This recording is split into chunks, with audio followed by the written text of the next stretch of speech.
Yeah, Mike, is there any update on Khalil Ware's status for this weekend's game, and did he practice at all this week? He was on the floor a little yesterday. He did some warm up drills with us. Nothing where he's had contact where he has to cut and and block out and block shots, things of that nature. No, he just basically did some endurance stuff on the floor with us during our warm up. So I'll get a better feel today once we get down there and see where he is today. Alex and Zach Osterman.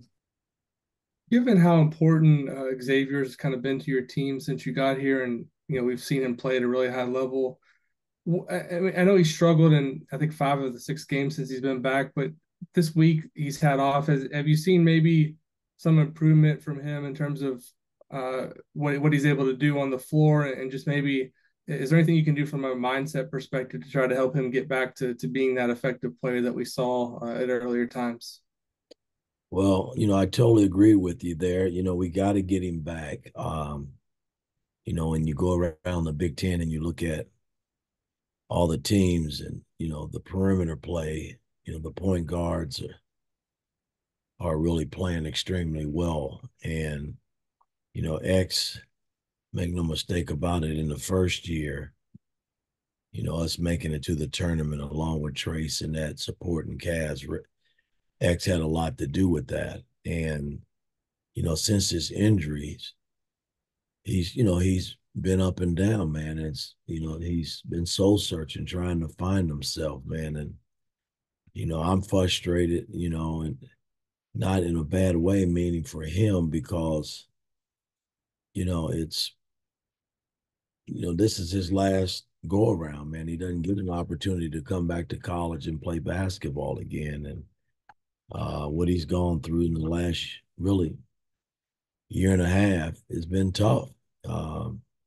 So, he's had a few good days of practice, and I'm just going to keep encouraging him and and hopefully we'll get the old X back because we're going to need him as we continue this journey throughout the Big Ten. Zach and Tom. Mike, when you talk about just X, and I guess the term you use is soul searching, is that easier for an older guy? Is it more difficult when, maybe he wouldn't have necessarily obviously expected some of the obstacles he's had the last year and a half with the injuries? Is it easier because he's got more experience and more maturity, or is it maybe sometimes more difficult in some ways with a guy that, it's just kind of kept having to hit reset when maybe he thought, this is my last this, or this is my last, I don't know, senior day, whatever.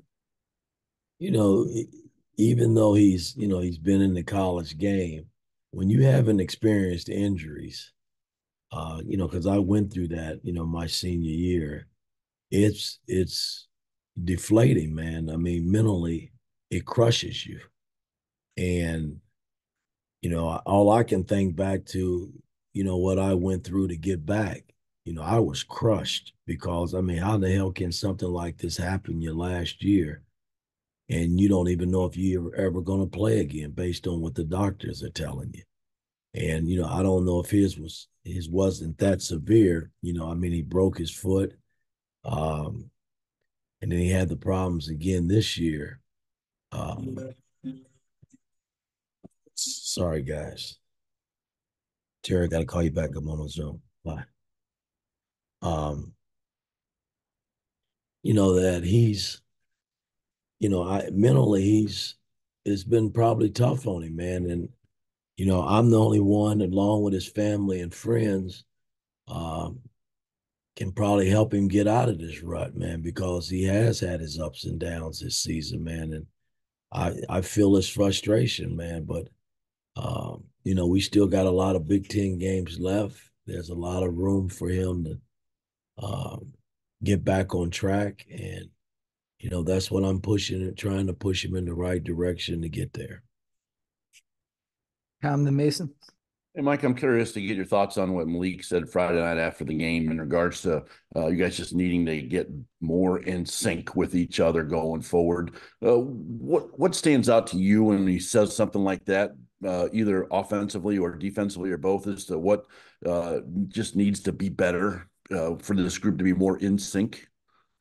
Well, again, I mean, we weren't expecting to go into the Wisconsin game without our big guy. And, having X still trying to find his way, we're soul searching as a team.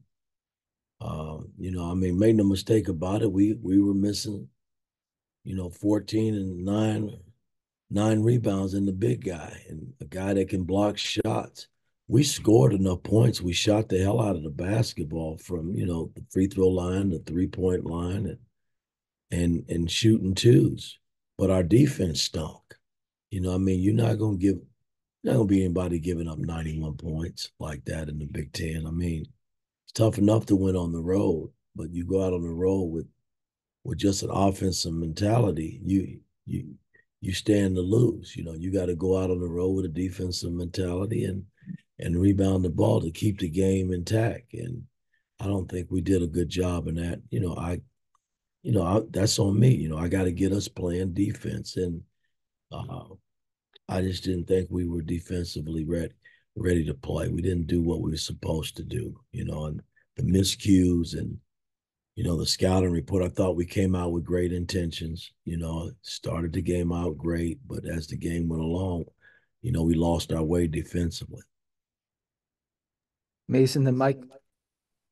Coach, kind of going back to the guard play a little bit, Friday, you mentioned that you were liking what you were seeing from your front court options, but you still needed to get some more from the guard play consistently. Having this week off of practice and having some chance to evaluate, have you seen the response that you've wanted from that group of guys? Well, again, only time will tell. I mean, practice is what it is. We've had some tough days of practice, which, we should, I mean, that's the only way you're going to work your way out of this. And only time will tell. We're going to be tested at Illinois. There's no doubt about it. I watched them play last night, and it was a very competitive ball game on both ends with both teams. I mean, it was a high power game, which was kind of nice to see, and so we got to go in with the mindset we got to try to play at that same level, because that team Illinois is playing very, very, very well right now. They lost a tough game in overtime, but they were right there, had a shot to win it before they went to overtime. So, we got to be ready to commit ourselves for 40 minutes. Mike, then Daniel. Yeah, Coach, speaking of Illinois, watching them since they got Shannon back, they seem to like to go to a smaller lineup. They've got shooters kind of in all spots. When you guys are going with your bigger lineup, what is going to be the key to defending what they're trying to do offensively right now? Well, the big challenge is that, we got to make sure we get our bigs back in transition, because they're pushing every opportunity they get.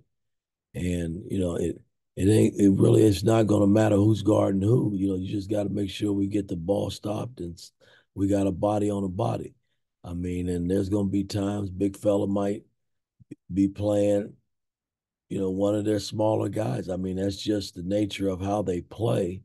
And, we got to take advantage of, our size a little bit too inside and see how they play us. So they're a different team, more different than we've played any team in college basketball this season, the way they play. And they basically are playing small ball with the Hawkins at the 5. And, they bring the big fella in sparingly, but that's pretty much what you're going to get a dose of is small basketball.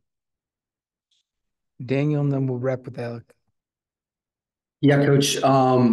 After Louisville, I think it was, you mentioned with Mbako just some of the expectations that he had on him, and obviously kind of started a little bit slow. I think he scored at least 10 points now, and 12 of the 14 that have followed that Louisville game. What do you make of his evolution as a player, and then also off the court in the last few months? Well, he's been great, man. I mean, I have no complaints. He's a freshman that, came in with high accolades and but AAU and high school basketball is not the same as college basketball in the Big Ten. It's just not. So there's a learning curve for all these young players when they come to the next level. And, he had his struggles, but he's continued to work and we're trying to push him to play at a high level. He still has a ways to go though. I mean, from a defensive standpoint, there's times out there that he's not understanding what we're doing and he looks kind of lost and out of place. And, those are things that are correctable as he continues to grow as a young player. I mean, but I'm pretty pleased with his progress and where he is today. You just got to keep working. Alec, last one. Hey, Coach. Gabe Cupps has obviously received a lot of nice praise, not only from you, but also most of his teammates throughout the course of this season. How have you seen him progress as a player from when he stepped on campus this summer to now? And what's really the next step in his progression to not only help you guys get to where you need to be this year, but obviously moving forward in years beyond? Well, he's been steady because he's been taught the right way. It's, when you go through high school, and I'm not knocking any coaches or anything like that, some get it and some don't get it. And he got it. His dad did a hell of a job with him in terms of, steering him in the right direction and how to play the right way. That's why he doesn't look out of place. And, there's a lot of room for growth. And the growth is he's going to have to be able to make shots. And he's going to have to be able to run pick and rolls where he can find the spots where the ball needs to go. Defensively, he's been fine in that regard. He picks things up, fairly quickly. But, those are the things, coming down as a sophomore, junior, senior, those are areas where he's got to grow even more. And I think eventually he will. He'll get there. All right. Thanks, Coach.